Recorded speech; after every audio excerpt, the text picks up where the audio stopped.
When you get to be my age, you want them to quit reading those bios. Because it sounds like I've never been able to hold a job in my career to be able to do it. So it's great to be here at Missouri State. And first of all, President Williams, thank you. Thank you for what you're doing. Thank you for your administration. For all the dignitaries on the stage and the governors, I thank them for their service to making the future better for all of us.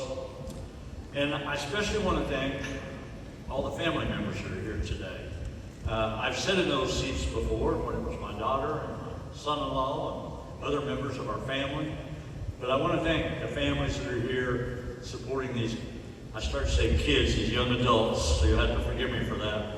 These young adults that are here today and what it means for our state, for our country, and for our future. Last night, we had a lot of people at the mansion and about 120 people in there for dinner and shuffling around. It was busy.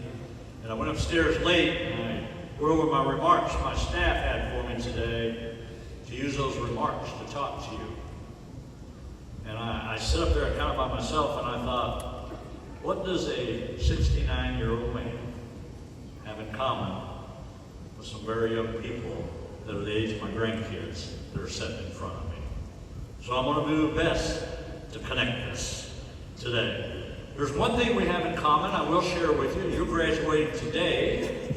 30 days from now, I get to graduate because I get to go home from being governor of the state of Missouri. And I am looking forward to that day.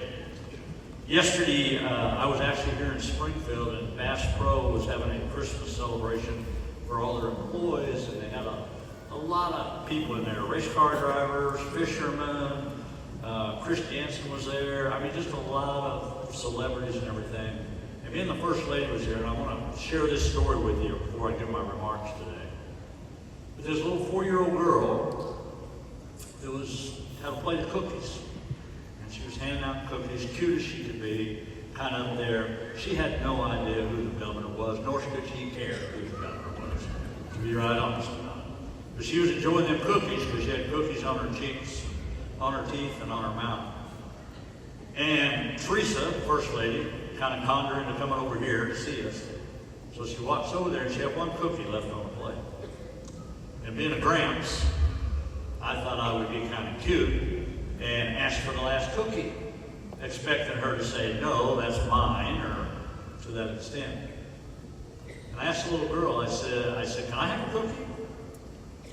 And she said, she looked down at it, and she said, well, it's the last cookie, which you can have. I thought for this time of year, and for everybody in this auditorium, you know, we probably need to be more like a 4-year-old kid sometimes and just do a pure old thing out of kindness. And that's what led me to throw my speech away that my staff did a great job writing last night. So here we go. I'm not sure where we're going, but we're going to finish up before it's over. So that little 4-year-old girl gave me an inspiration to say some things today to all of you. A lot of people have said, I want to be known as an education governor. Let me surprise you with that when you hear what I got to say today. You know, not too long ago, they wrote a biography about my life. And at my age, you get to think of what have you done in your life, and all of a sudden you have to go through that from the very beginning to where I got to today to stand in front of you. But I want to start with telling you I come from that little town of Wheatland, Missouri, a town of 356 people that most of you probably have no idea where's that. My mom and dad were sharecroppers. If you don't know what that term means, there's 4 of us boys, and you traveled from farm to farm, working on other people's farms, and living in farmhouses that somebody else owned. We really didn't have our own house until I was about 11 years old. And when you're a kid, my mom and dad taught me things. They taught me how to work hard, how to be respectful. And when I say work hard, let me make sure you understand what that means. My mom and dad had no concept of child labor.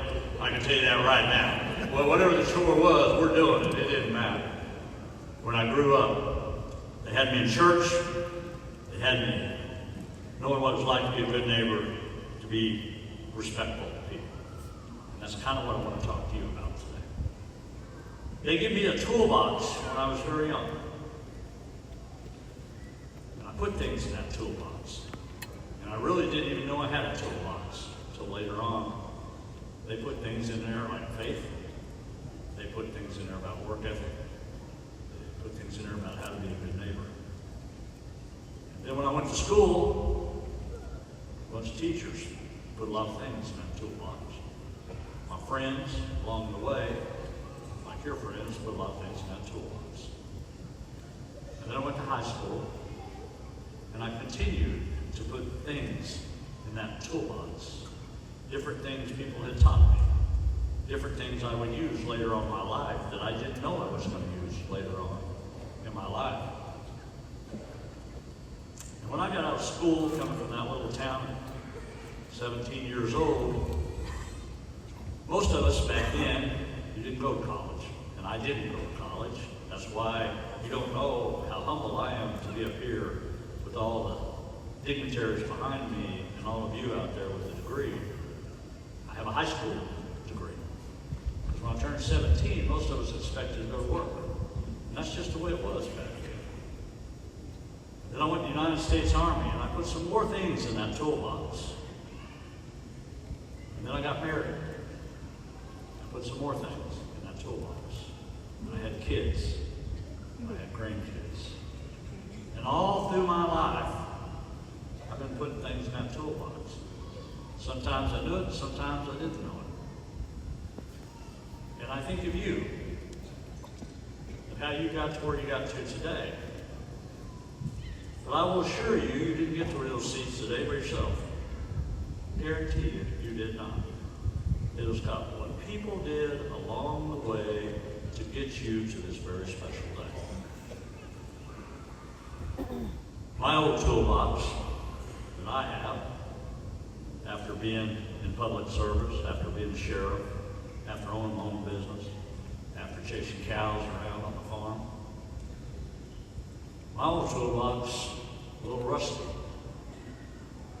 It's got a few dents in it. Paint's chipped on it a little bit. But I'm going to tell you what I did with my toolbox. I built the American dream for me and my family. That's what I did with mine. And I will tell you, every one of you today has a shiny toolbox that you're getting ready to walk out here with. That people have put things in it. And in your life, you will put things in it. It will be amazing what you put in there.